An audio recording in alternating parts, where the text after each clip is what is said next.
Hi friends! Thanks for tuning in. If you like this video, please give it a like, comment below, and take a moment to subscribe to our channel. Welcome to downtown Regina, Saskatchewan.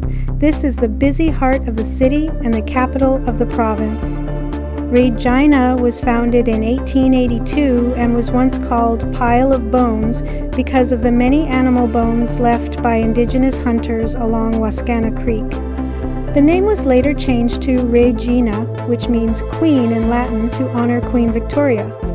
Downtown Regina is where you'll find tall office buildings, hotels, shops, and restaurants, along with parks and historic sites.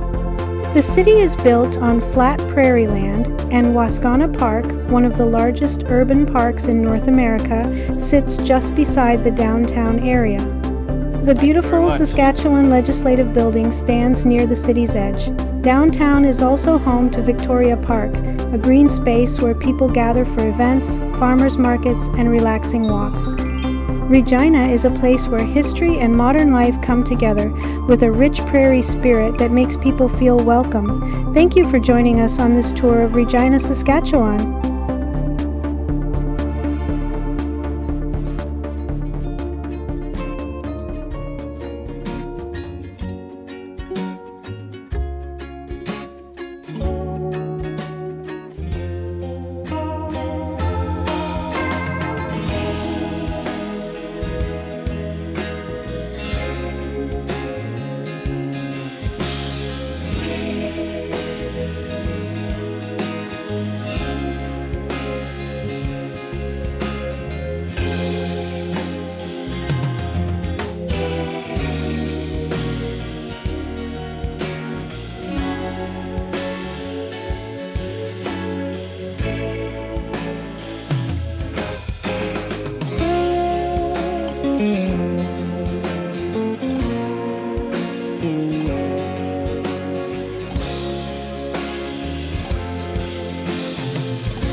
Thanks for watching!